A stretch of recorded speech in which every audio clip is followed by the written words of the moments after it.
¿Qué tal? Les habla Jorge Gestoso. Bienvenidos a este programa especial desde Ciudad de México, donde le estaremos sacando una radiografía a la salud en México con otro notable invitado, el doctor Juan Manuel Lira, experto en salud. Doctor, gracias por estar con nosotros. Al contrario, Jorge, le agradezco soy un saludo a todo el auditorio.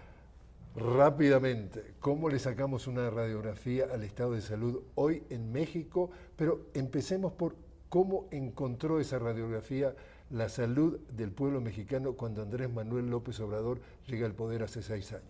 Sí, exactamente hace 6 años estuvimos viviendo hechos inéditos como el que estamos viviendo hoy con la elección para la presidenta de la República que ganó la doctora Claudia Sheinbaum. Recordemos que cuando llegó la administración del presidente López Obrador, recibimos un estado de salud completamente caótico y desmantelado. Para que el público lo recuerde, recibimos más de 300 unidades médicas entre hospitales, clínicas, centros de salud desmantelados.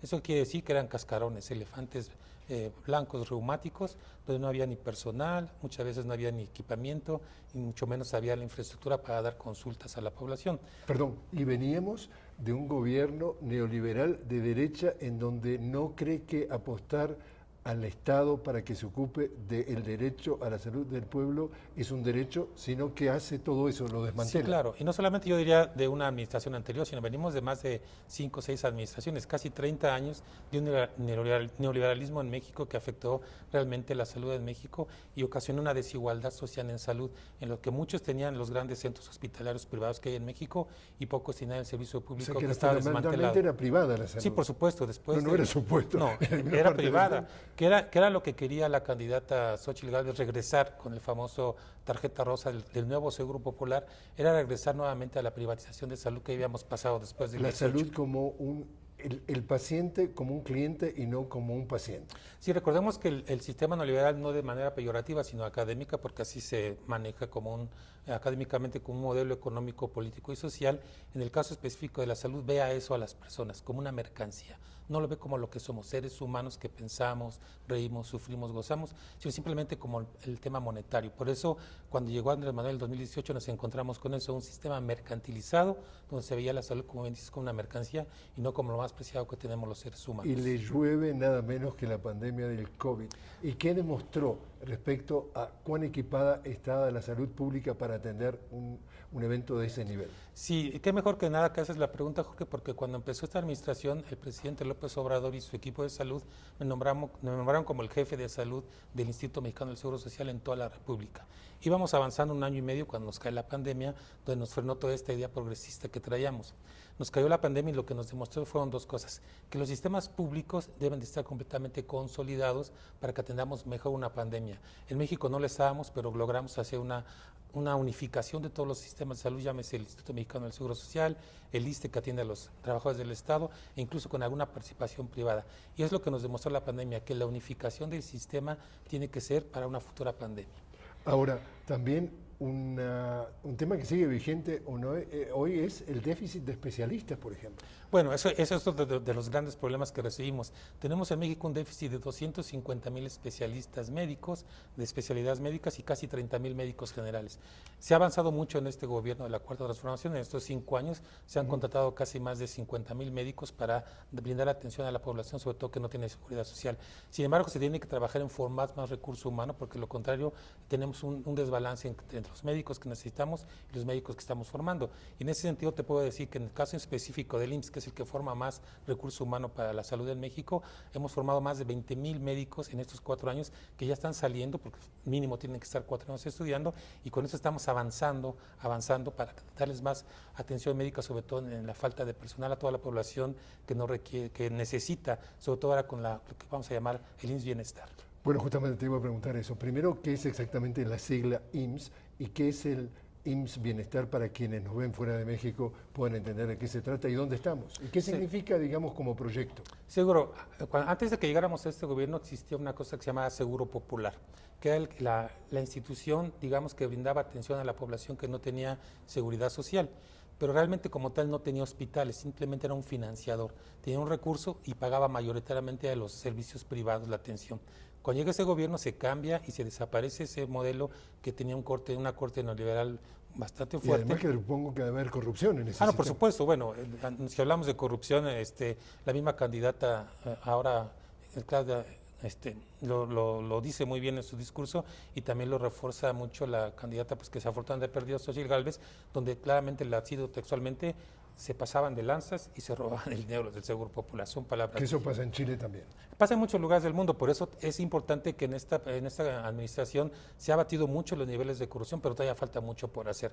Entonces se desaparece el Seguro Popular y nace una institución nueva que se llama INSABE, Instituto Nacional de Salud para el Bienestar. Jugó su papel importante, pero se combinó con la pandemia de COVID-19. Entonces ahí nos dimos cuenta que si teníamos una institución que no estaba completamente fuerte, no íbamos a avanzar. Por eso se tomó la decisión de tomar un modelo que está en el Seguro Social, que es el Seguro Social da atención a los trabajadores y sus familias, y tiene un programa específico desde hace más de 40 años, que es el programa IMSS Bienestar. Se tomó la idea del programa, que ya estaba muy consolidado, daba atención sobre todo a poblaciones vulnerables, comunidades alejadas. Se toma el modelo y se hace un nuevo instituto, que es un organismo público, muy parecido a lo que es el IMSS, digamos, ordinario, y ahora se llama IMSS Bienestar. Este IMSS Bienestar se va a encargar de atender a la población que no tiene seguridad social, llámese IMSS, ISSSTE, Fuerzas Armadas, Petróleos Mexicanos, etcétera. Entonces, es lo que se avanzó y hay 23 estados al día de hoy. De los 30. De los 30 y tantos. Yo creo que se va a aumentar porque con el triunfo de los 7 estados en las elecciones que acaban de suceder, estos estados van a incorporarse a ese modelo que se llama federalización. ¿Qué quiere decir? Se centraliza toda la atención, sobre todo el recurso monetario para evitar eso que dices de la corrupción. Se hace un modelo de atención unificado porque cada estado tenía su modelo de atención. Era una fragmentación muy grande que esto permitía la desigualdad social. Eso es un gran avance. Entonces ahora el IMSS Bienestar es la institución que se va a encargar de dar atención médica a la población que no tiene seguridad social. Es un paso importante, pero sin embargo hace falta seguir avanzando. Estos modelos ya están establecidos en el mundo, no se logran el cambio en una administración, por eso siempre he dicho que nos va a costar o 2 o 3 administraciones para tener un sistema de salud consolidado. Bueno, ¿cuántos pisos? Yo creo que el tercer piso, yo lo he manejado siempre, recordemos a todo el auditorio que estamos en el segundo piso de la transformación, ahora con el triunfo de la doctora Claudia Sheinbaum, pero faltará un tercer piso, que nosotros llamamos como un sistema unificado y único de salud, pero eso corresponderá a la siguiente administración si es que seguimos con esta corte progresista en México, Jorge. Y también esa radiografía sobre el estado de salud que encontró Andrés Manuel López Obrador cuando llega entonces a la presidencia, hacía agua el tema de los medicamentos. Por supuesto, recordemos que los medicamentos en México antes de esta administración era un gran monopolio, por no decir que un oligopolio donde solamente 4 o 5 empresas que ni siquiera eran fabricantes, eran únicamente distribuidoras, manejaban más de 5,000 millones de pesos en medicamentos anuales. Cuando llega el presidente se rompe ese monopolio y por supuesto hubo muchas resistencias, no está por demás decir que hubo problemas con el abasto de algunos medicamentos, pero fue por esa resistencia de esos grupos oligopólicos de corte neoliberal, donde veían, como te digo, la salud como un lucro y por supuesto que te venía el medicamento más caro, te lo escondían y eso hemos ido avanzando. Hemos tenido pruebas de ensayo y error, pero hoy en día ya a través de un instituto en México que se llama BIRMEX, es el instituto que se encarga de hacer todas las compras del gobierno de todas las instituciones para batir precisamente eso de que haya una corrupción mayor de la que encontramos. Y decirte que antes en México se licitaban los medicamentos y ganaban estas 5 grandes empresas. Hoy se acaba de hacer una licitación hace poco, más de 2 meses, donde ya 17 empresas son las que surten al gobierno. Entonces se rompe ese monopolio, se abre la industria farmacéutica para que sean más distribuidores los que nos están dando medicamentos. Entonces yo creo que también es un gran avance durante esta administración. Y cuando estábamos en esa época de COVID, ¿se llegaron a fabricar medicamentos en México? No, ese es un gran tema porque no fue un tema solamente en México, para el auditorio fue un tema a nivel global. Y está completamente estudiado que las sales que producen los medicamentos vienen principalmente de Asia y de China. Cuando hubo la pandemia sí hubo un desabasto a nivel generalizado, no solamente fue en México. Y los que más sufrimos fuimos los países de ingresos medios, sobre todo los latinoamericanos, los de África subsahariana. ¿Por qué? Porque las sales como no llegaban y se cambió toda la cadena de producción de medicamentos hacia medicamentos para el COVID, entonces sí hubo una disminución drástica de medicamentos para la diabetes, para la hipertensión, antibióticos, pero eso, repito, no fue una situación global. Sí la pandemia vino a trastocar el tema de los medicamentos, pero ya se está trabajando y hoy en día yo creo que vamos muy avanzados y yo creo que en la próxima administración eso tiene que regularizarse al 100%. ¿Qué es esto de la megafarmacia? Sí, esta megafarmacia es diferente a lo que, digamos, la gente lo entiende. No es una gran farmacia donde llegas y tocas la puerta y le dices, deme 2 mejorales, 2 aspirinas, 2 omeprazoles. No, el nombre correcto es CFDIS, Centro Federal de Distribución y Almacenamiento de Insumos Médicos para la Salud. Es un nombre muy largo, pero coloquialmente el presidente lo dice como una farmacia para que se entienda. Este es un centro donde se manejará y se está manejando ya hoy todos los insumos médicos de todo el país, de todas las instituciones, desde un medicamento sencillo hasta un medicamento muy caro, medicamentos sobre todo que se llaman de alto costo, que había mucho robo, como dice, se los lleva. Entonces, esto hace que esté en un solo sitio, pero no significa que de aquí tengan que salir a todos los hospitales que tenemos en toda la República. La distribución, la cadena se hace como se ha hecho durante muchos años, pero si en algún lugar falta, sí se puede mandar directamente de la megafarmacia, digámoslo así, a ese lugar para que tengamos ese medicamento en tiempo y forma. Pero esto no significa que todos los medicamentos, que son miles de millones de piezas en México, recordemos para el auditorio que México tiene 130 millones de habitantes que día a día reclaman atención médica. Entonces, el medicamento que se distribuye en todo el país no es por la megafarmacia, es a través de una logística muy diferente y muy grande. Si falta un medicamento, sí, por supuesto, la megafarmacia puede suplir esa parte que se conoce como el último tramo o la última milla, cuando ya el medicamento tiene que estar en tu mano, Jorge, o auditorio, para que lo utilices. Si hay falta, la megafarmacia sí puede jugar un papel importante, pero no en todo el ciclo del abasto del medicamento, como pretendieron denostar, sobre todo los que están a favor, en contra más bien del proyecto del presidente López Obrador. Hagamos un ejercicio a efecto de que quienes nos vean puedan entender. Yo soy un ciudadano de a pie, un ciudadano que pertenezco a los sectores más marginados. Me siento mal, empecemos por el principio. ¿Voy a un hospital público? Sí, hoy en día, para toda la población que no tenga derecho a seguridad social, es que decir... Perdón, ¿quiénes tienen derecho y no quieren tener derecho? A ver, Sí, empecemos por el principio. En México, para los que nos ven fuera de México, tenemos un modelo de salud donde el trabajador paga una cuota para que le den atención en lo que se conoce como Instituto Mexicano del Seguro Social. ¿Se lo descuentan del sueldo? Se lo descuentan del sueldo. Es una parte, se llama tripartismo, el trabajador da una parte, el gobierno da una parte y el empleador, el patrón da una parte, es el tripartismo. ¿Y ese dinero va a parar a la seguridad social? Sí, claro, la seguridad social para los que tengan derecho y sus familias. Entonces este señor llega a un hospital público. Sí, puede llegar, si tiene seguridad social, llega al hospital público que dice Instituto Mexicano del Seguro Social. Porque hay dos hospitales entonces. Hay hospitales que dependen de... Pregunto, sí. ¿por qué hay un hospital y hay otro hospital diferente? Ese es el siguiente paso, por eso quiero decirle al auditorio que todavía estamos fragmentados. No tenemos como en otros modelos, por ejemplo, Dinamarca o Canadá, Costa Rica o Brasil, incluso más hacia nuestro continente, donde tienes un sistema único, donde cualquiera puede ir a cualquier hospital. Aquí todavía no. Aquí los trabajadores tienen un sistema de salud y sobre todo también los que trabajan para el Estado, para el gobierno, tienen otro sistema que se llama ISSSTE. Y los que no tienen ni siquiera ISSSTE o IMSS, tienen un sistema que antes era el Seguro Popular. Hoy ya se cambió y se llama IMSS Bienestar. IMSS Bienestar, el que yo te hablaba, que es, digamos, una derivación de un programa del IMSS que teníamos. Yo quiero antes. que me cuentes, ese señor que no tiene nada, se siente mal y va a un hospital. Tiene que ir a un hospital que ya se llama IMSS Bienestar. Claro. Ya están rotulados afuera, tiene el mismo logo del IMSS, pero claramente dice Hospital IMSS Bienestar.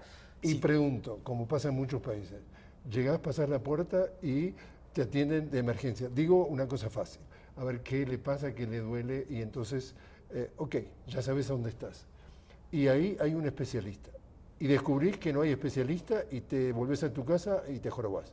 No, en teoría es lo que estamos mejorando. El IMSS Bienestar... Sigo hablando de ese señor, Juan, el que no tiene ningún tipo de ayuda. A ver, vamos por paso. ¿Cómo le está yendo a Juan? Sí, Juan llegó porque no tiene seguridad social a un hospital del IMSS Bienestar. Llega, se tiene que atender porque la puerta de urgencia está abierta, no necesita presentar ningún documento, simplemente por el hecho de ser mexicano. Incluso, aunque no sea mexicano, pero que sea en suelo mexicano, tiene atención. Porque es un derecho sistema, a la sí, urgencia. claro, por supuesto, a la urgencia.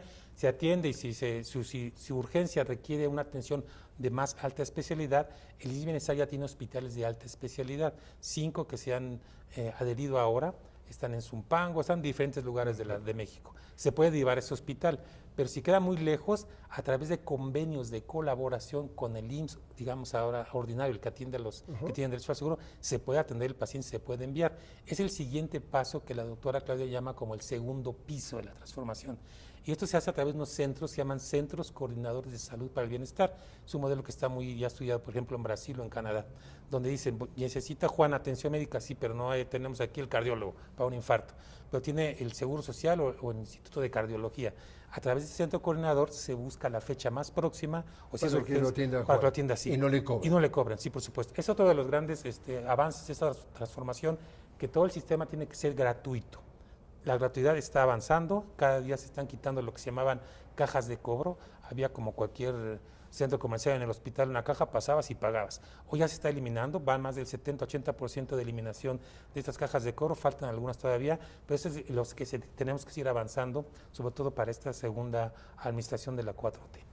Y Juan Manuel, ¿qué es lo que propone entonces la presidenta electa que lo hace diferente, Claudia Sheinbaum, a todo lo que venía, ya sea del gobierno anterior de Andrés Manuel López Obrador o de los otros gobiernos neoliberales de derecha? Sí, lo que la doctora Claudia Sheinbaum estuvo proponiendo durante toda esta campaña, que fue un poco larga, pero electoral, básicamente la podríamos resumir en 3 puntos, Jorge y auditorio. 1, un servicio médico universal, quiere decir que abarque para todos, dependiendo de los sistemas que ya te comenté. Otro, que sea gratuito, que no se pague para nada de esto.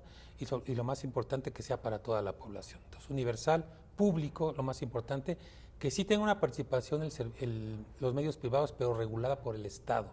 Porque en México, a diferencia de otros países, el derecho a la salud es un derecho humano que está plasmado en nuestra Constitución, en el artículo 4. Le hago un comentario a la audiencia para que tenga una idea de la diferencia de un país y otro.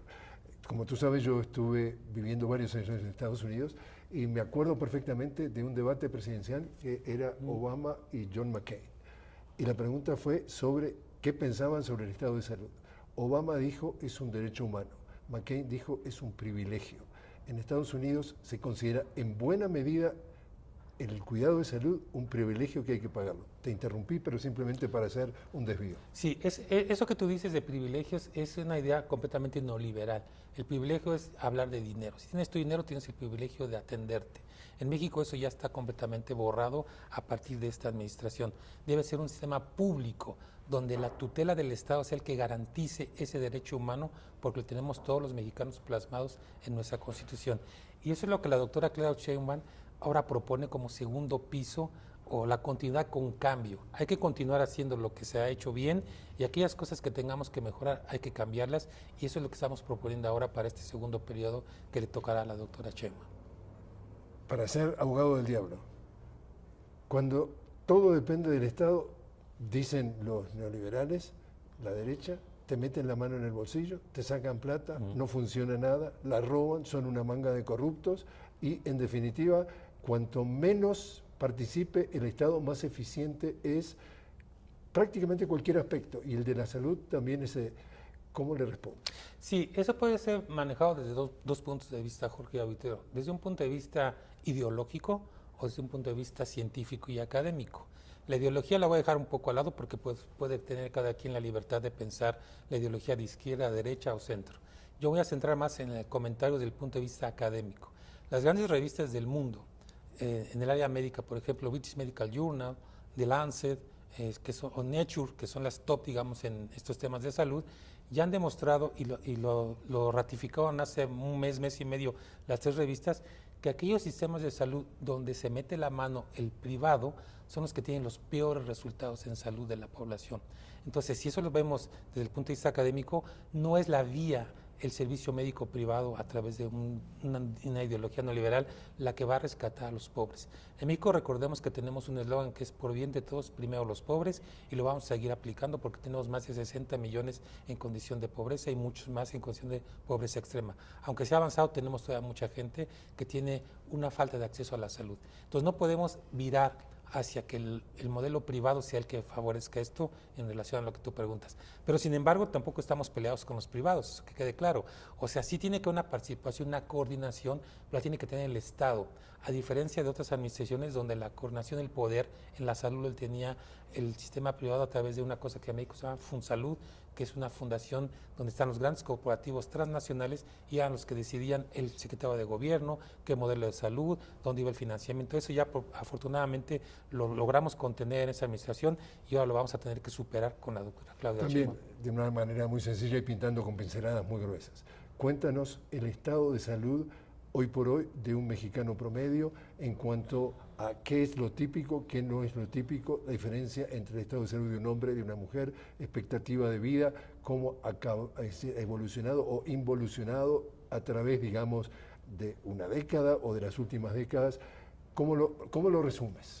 En México las políticas neoliberales de más de 3, 4 décadas, sobre todo las últimas 2, hicieron que el estado de salud de los mexicanos fuera a la baja. Somos de los primeros países en el mundo con los más altos índices de obesidad, sobrepeso y por supuesto todas las enfermedades que derivan de eso, como es la hipertensión arterial, la diabetes mellitus y las enfermedades pulmonares, porque es un país que se utiliza mucho el tabaco o hoy en día los vapeadores. Todo esto en su conjunto ha ido evolucionando los últimos, digamos, 10 años y tenemos hoy condiciones de salud en los mexicanos que no habíamos visto en décadas. Esto nos agarró en la pandemia, Jorge y público, y lo que ocasionó es que tuviéramos una mortalidad muy alta en México por estos factores que sí nos afectaron mucho. Y repito, no lo digo yo, también lo dice la revista The Lancet, donde acaba de sacar un artículo que si en México hubiéramos tenido los niveles de obesidad y sobrepeso de hace apenas 10 años, la mortalidad hubiera sido realmente muy baja. Entonces sí juega un papel muy importante y es uno de los grandes retos, atacar esas enfermedades que llaman enfermedades crónicas no degenerativas, como las que te acabo de decir, como el cáncer, por supuesto.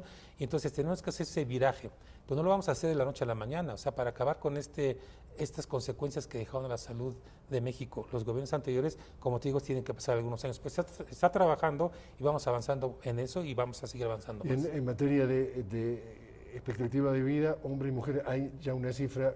¿Cuántos años es la expectativa promedio de un hombre y de una mujer en México? En México, antes de la pandemia, decirle al auditorio que teníamos la expectativa de vida de 75 años para las mujeres y 74.2 para los hombres. Desafortunadamente, con la pandemia bajamos, hay que reconocerlo, se bajó 4.7 años, digamos, de manera general. Afectó un poquito más a las mujeres, hay que decirlo, porque tienen, digamos, una condición mayor de obesidad y de más carga genética hacia la diabetes.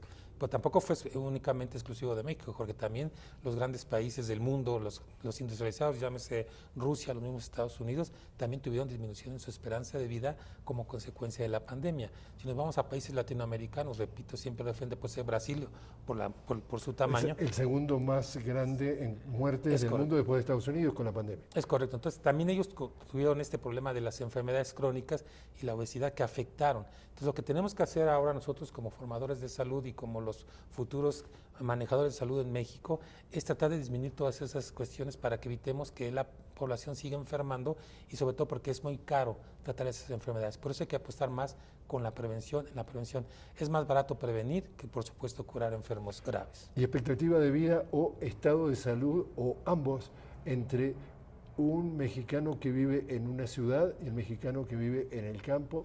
Te cuento simplemente algo que tú sabes, por ejemplo, citan detalles, por ejemplo, en un país, entre comillas, desarrollado, o que llaman desarrollado, como el Reino Unido, en Londres, puede haber una diferencia de 10 años de expectativa de vida entre un barrio acomodado de Londres y un barrio de marginados.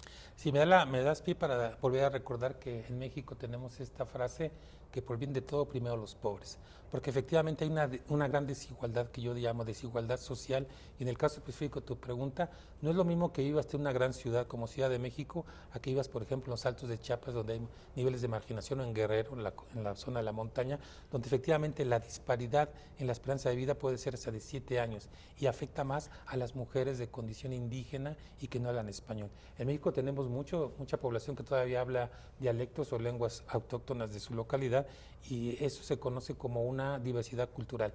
Las personas que todavía tienen esa condición, que no pueden ir a un consultorio y hablar en español, tienen niveles de expectativa de vida muy bajos. ¿Por qué? Porque prefieren no ir al consultorio porque no hay una empatía con el médico y eso también se está logrando hacer a través de traductores de las lenguas para evitar esa desigualdad. Pero en concreto tu pregunta es, tenemos entre 5 y 7 años, dependiendo la zona. La diferencia. De diferencia, sí, de la expectativa de vida y la esperanza de vida al nacer en una ciudad grande a las zonas rurales en México, que todavía siguen siendo muchas. ¿Vale la pena hablar del fentanilo? Sí vale la pena hablar de fentanilo. El fentanilo en México, a pesar de que siga lo contrario, sí se produce, hay que reconocerlo, pero no las cantidades que se producen, por ejemplo, en otros estados. México sigue siendo un país de tránsito de fentanilo. Desde el punto de vista de la salud pública, en México aún no representa el problema como representa, por ejemplo, en Estados Unidos o Canadá. Pero en México sí tenemos ya algunas zonas digamos, que tenemos que tener mucho cuidado, sobre todo en la frontera. Tijuana, toda la zona fronteriza, sí hay algunos casos donde se está incrementando, pero no son tan alarmantes como lo que se está viendo, por ejemplo, en Estados Unidos. Doctor Juan Manuel Lira, muchísimas gracias por haber estado con nosotros. No, al contrario, lo agradecido soy yo y, por supuesto, saludar a todo el auditorio de Telesur.